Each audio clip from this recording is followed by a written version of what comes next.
जी dear viewers, तो कैसे हैं आप? उम्मीद करता हूँ खैरियत से होंगे। तो बहुत से दोस्त साथी अभी भी एक क्वेश्चन मुझसे बार बार पूछ रहे हैं कि भाई हम कौन सा वाला सिस्टम लगवाएं, कितने वॉट का लगवाएं और जनाब कितने का लगेगा। और इवन कल मेरे घर पे जो माली आता है काम करने के लिए, उसने भी मुझसे पूछा कि सर जी अगर मैं कोई सोलर सिस्टम लगवाना चाहूँ तो कितने का लग जाएगा जिससे मेरा काम चल जाए, मेरे एरिया में लोड शेडिंग बहुत होती है, उसका भी मसला ना हो।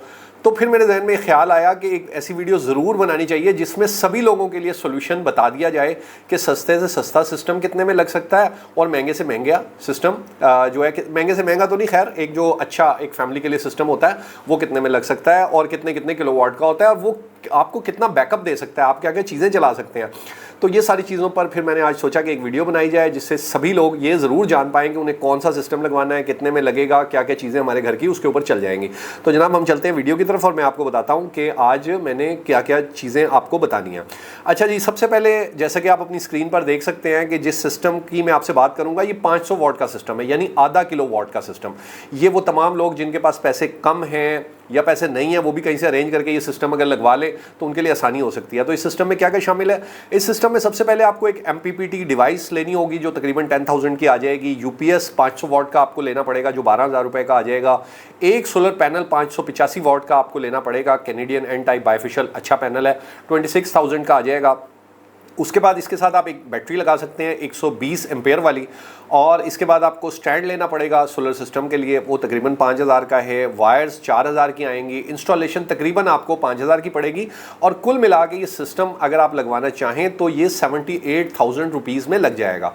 अच्छा, ये जो सिस्टम है ना ये आपको 75 यूनिट्स बिजली हर महीने बना के देगा। इसके मैंने रेट लिया 40 रुपए के हिसाब से, क्योंकि इससे कम भी रेट हो सकता है, इससे ज़्यादा भी, लेकिन मैंने एक एवरेज 40 रुपए पर यूनिट का लिया, जिसके हिसाब से ये तकरीबन 3,000 रुपीज़ की बिजली आपको हर महीने बना के देगा।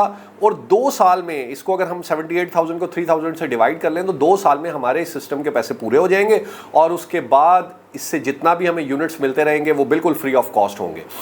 तो अगर आप ये सिस्टम लगवा सकते हैं, अगर आपके पास इतने पैसे हैं तो आप ज़रूर लगवाइए, इससे आपको बहुत फ़ायदा होगा। इसमें एक और चीज़ मैं ऐड कर दूं कि मैंने जो चीज़ों के रेट्स लिए हैं ना ये एक स्टैंडर्ड के ऊपर लिए हैं, जो मैं समझता हूं कि इतने वाली चीज़ें इसके अंदर लगानी चाहिए।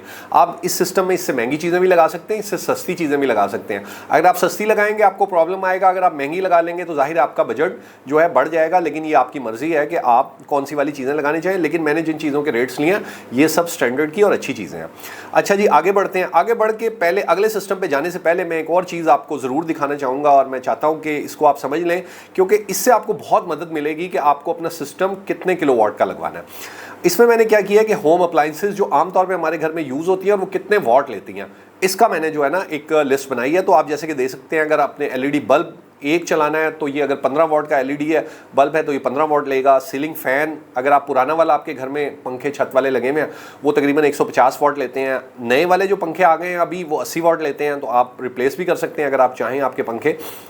उसके बाद रूम कूलर अगर आपके घर में है 12 वोल्ट का तो ये तकरीबन 50 वॉट लेगा। और यहाँ पे मैं ये आपको तजवीज़ दूंगा कि अगर आपके घर में पुराना कन्वेंशनल रूम कूलर है उसको फ़ौरन चेंज करवा कर ये आप 12 वोल्ट वाला कूलर मार्केट में आसानी से मिल जाते हैं, ये ख़रीद लीजिए। ये सिर्फ 50 वॉट लेता है और आपका पूरा घर ठंडा कर देता है। फ्रिज जो है वो तकरीबन 165 लीटर वाला जो है ये 100 वॉट लेता है और इसके साथ जो फ्रीज़र है वो तकरीबन 150 वॉट लेता है। कुल मिला लें तो 250-300 वॉट पे ये तकरीबन जो है ना आपका फ्रिज जिसके साथ फ्रीज़र होता है वो चल जाता है। घर में आपके जूसर 450 वॉट लेता है, वॉशिंग मशीन 325 वॉट, एक स्टैंडर्ड इससे थोड़े ज़्यादा वाली यूनिट वाली भी वॉशिंग मशीन है, कम वाली भी हैं, लेकिन मैंने एक स्टैंडर्ड को फॉलो किया है तो आप इसको मजीद दे सकते हैं। मोटा मोटा आपको इससे अंदाज़ा ज़रूर मिल जाएगा। अच्छा जी, उसके बाद इस्तरी जो आमतौर पे आजकल आयरन्स हैं मार्केट में वो 750 वॉट लेती हैं। 1 हॉर्स पावर की मोटर जो है वो 1000 वॉट लेती है। अगर इससे छोटी मोटर आप चलाएंगे हाफ हॉर्स पावर की तो जाहिर है वो 500 वॉट लेगी। वैक्यूम क्लीनर अगर आप यूज़ करते हैं तो ये तकरीबन 750 वॉट लेता है। जो LED टीवी है ये तकरीबन 100 वॉट लेता है। और अगर बड़ा वाला LED टीवी की बात करें जैसे 46 इंच या 50 इंच या 60-65 इंच तो फिर वो 150, 200, 250 यूनिट तक वो कंज्यूम कर रहे होते हैं। माइक्रोवेव ओवन मॉडल के हिसाब से कुछ मॉडल 600 वॉट और कुछ 1200 वॉट जो है इलेक्ट्रिसिटी ले रहे होते हैं। ये आपको माइक्रोवेव ओवन के ऊपर लिखा हुआ भी मिल जाएगा कि वो कितने वॉट यूज़ करेगा। अगर आप कंप्यूटर यूज़ करते हैं घर में तो उसके साथ मॉनिटर है तो ये 120 वाट तकरीबन लेगा। अगर आप लैपटॉप यूज़ करते हैं तो लैपटॉप की चार्जिंग 65 वाट से लेके 120 वाट तक होती है। पुराने वाले मॉडल 120 वाट बिजली लेते हैं चार्जिंग के लिए, नए वाले मॉडल 65 यूनिट्स लेते हैं।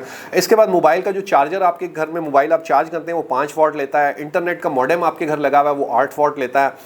एयर कंडीशनर 1.5 टन का जो डीसी इन्वर्टर एसी है वो तकरीबन 1500 वाट लेता है, और जो 1 टन का एसी है वो तकरीबन 1000 वाट लेता है। तो इस सब चीज़ों को देखने के बाद भी आपको अपने सिस्टम की डिज़ाइन में बहुत आसानी हो जाएगी। और मैं आगे बढ़ता हूँ, अगले सिस्टम की तरफ चलता हूँ। अच्छा, अगला सिस्टम जिसको मैंने जो मैं रिकमेंड करता हूँ वो 1.2 किलो वाट का है। इसके लिए आपको एक इन्वर्टर लेना पड़ेगा, तकरीबन 45,000 का आ जाएगा। 2 प्लेट्स इसके साथ लगेंगी, 52,000 की आ जाएंगी। बैटरी एक 150 एम्पेयर की आप इसके साथ लगा सकते हैं। ये जो आम नॉर्मल वाली बैटरी है मैंने वो लिखी है। अगर आप कोई अच्छी वाली ट्यूबुलर बैटरी लगवाना चाहें या लिथियम बैटरी लगवाना चाहें तो उसकी कॉस्ट जाहिर है फिर बढ़ जाएगी।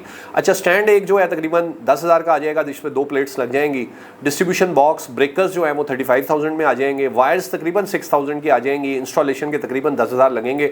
ये सिस्टम आपको कॉस्ट करेगा 1,80,000 रुपए में। ये आपको 160 यूनिट बिजली हर महीने बना के देगा, जिसकी अगर हम 40 रुपए के हिसाब से रेट लगाएं तो 6400 रुपीज़ 6,400 रुपए की आपको बिजली हर महीने मिलेगी। अगर हम तकसीम कर लें जो हमने पैसे खर्च किए 1,80,000 6,400 से, तो तकरीबन 2.3 ईयर्स के अंदर ये सिस्टम अपनी कॉस्ट के जितनी बिजली आपको बना के दे देगा। उसके बाद आपको जो है सारी बिजली जब तक भी आप ये सिस्टम यूज़ करते रहेंगे फ्री मिलती रहेगी। 1.2 किलोवाट मतलब 1200 वाट। तो आप पिछले पेज के ऊपर जाके देख सकते हैं कि 1200 वाट में आपकी कौन कौन सी चीज़ें जो है ना आपके घर में यूज़ होती हैं जिनको आप यूज़ करना चाहते हैं। अच्छा, एक और चीज़ देख लीजिएगा कि बायत वक्त आप 1200 वाट यूज़ कर सकते हैं ना। यानी ऐसा भी तो होता है ना कि घर में हर चीज़ हर वक्त तो नहीं चल रही होती, कभी कोई चीज़ चलती है कोई चीज़ ऑफ होती है, तो उस हिसाब से आप अपनी लोड मैनेजमेंट जो है वो भी कर सकते हैं।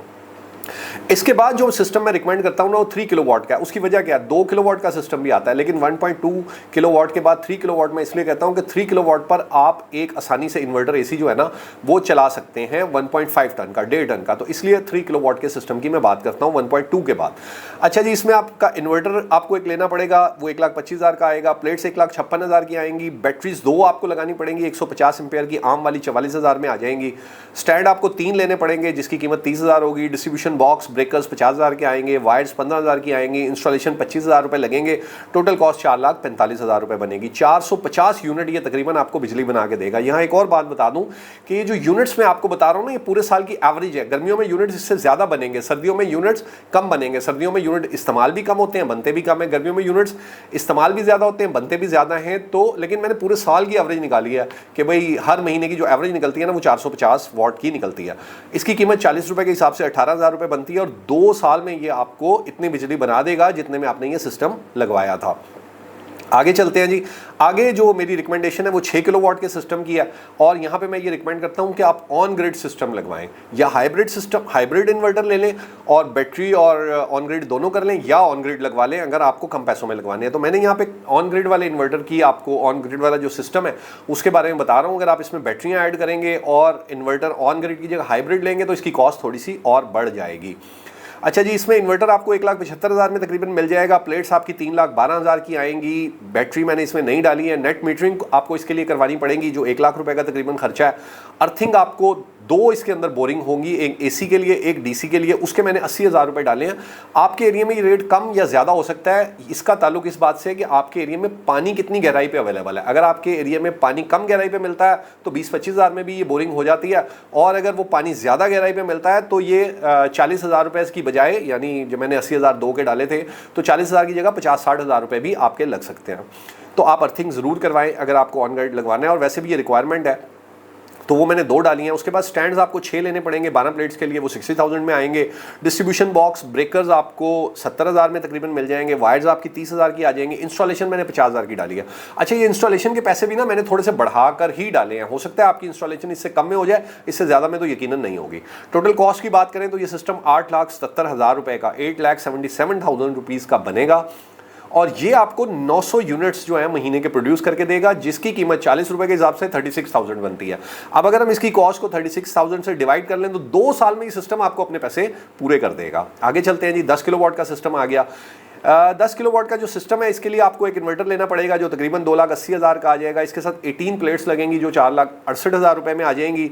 नेट मीटरिंग 1 लाख रुपए में। यहाँ पे मैंने अर्थिंग 3 रखी है, वहाँ पे 2 रखी थी AC की और DC की। यहाँ मैं रिकमेंड करता हूँ, महंगा सिस्टम है, कि आप लाइटिंग अरेस्टर भी लगवाएं और उसकी अलग से जो है ना आप अर्थिंग करवाएं। तो इसलिए मैंने 3 अर्थिंग डाली है, 1,20,000 रुपए। स्टैंड्स 9 हैं, 90,000 रुपए के। डिस्ट्रीब्यूशन बॉक्स ब्रेकर्स तकरीबन 80,000 में आ जाएंगे और वायर्स 35,000 में और इंस्टॉलेशन के 70,000 रुपए मैंने डाले हैं। टोटल जो इसकी कॉस्ट सिस्टम की बनती है वो 12,43,000 रुपए है। ये हमें तकरीबन 1500 unit average out per month produce करके देगा जो 60,000 रुपए के बनते हैं और सिर्फ 1.7 ईयर्स में ये सिस्टम अपनी कीमत के बराबर बिजली आपको बना के दे देगा।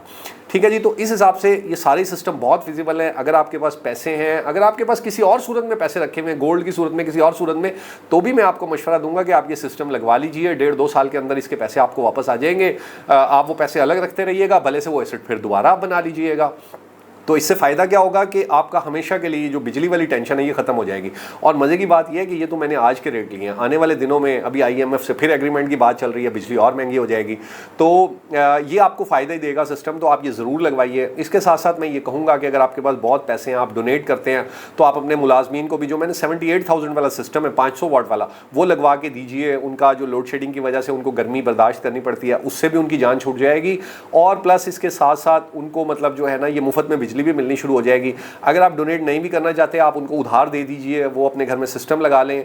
जितना उनका बिजली का बिल है हर महीने वो आपको वापस करते रहें, इससे भी उनको फ़ायदा हो जाएगा, उनको बिजली मुफ्त मिल जाएगी। ये याद रखिएगा कि सोलर सिस्टम हमारे मुल्क की लाइफलाइन है। हम जितने भी यूनिट्स बनाएंगे, हमें हमारा इंपोर्ट बिल कम होगा, हमें जो फ्यूल उसके लिए इंपोर्ट करना पड़ता है, जो रिसोर्सेज खर्च करने पड़ते हैं वो सेव होंगे, हमारा करंट अकाउंट डेफिसिट ख़त्म होगा, हमारे मुल्क को फ़ायदा होगा। अगर हम एक यूनिट भी बनाएंगे उसका फ़ायदा हमें भी होगा, हमारे मुल्क को भी होगा। इसीलिए आप ज़रूर सोलर लगाइए और अपने तमाम दोस्तों साथियों को भी कन्विंस करें कि वो सोलर सिस्टम जल्द अज जल्द लगवाएं, ताकि हमारा मुल्क जो है वो इस जो मुश्किल में है इससे निकलने में उसको जो है मदद मिले। होपफुली इस वीडियो से आपको पूरे ही सिस्टम्स के बारे में समझ आ गई होगी। ये आपके लिए, आपके दोस्तों के लिए, आपके मुलाजमीन के लिए, सबके लिए फ़ायदेमंद होगी वीडियो, क्योंकि मैंने सभी के लिए इसमें इंफॉर्मेशन डालने की कोशिश की है। अगर आपको वीडियो अच्छी लगे तो इसको ज़रूर लाइक कीजिएगा, चैनल को सब्सक्राइब भी ज़रूर कीजिएगा और दोस्तों के साथ इस वीडियो को शेयर भी ज़रूर कीजिएगा। Thank you very much. अल्लाह हाफिज़।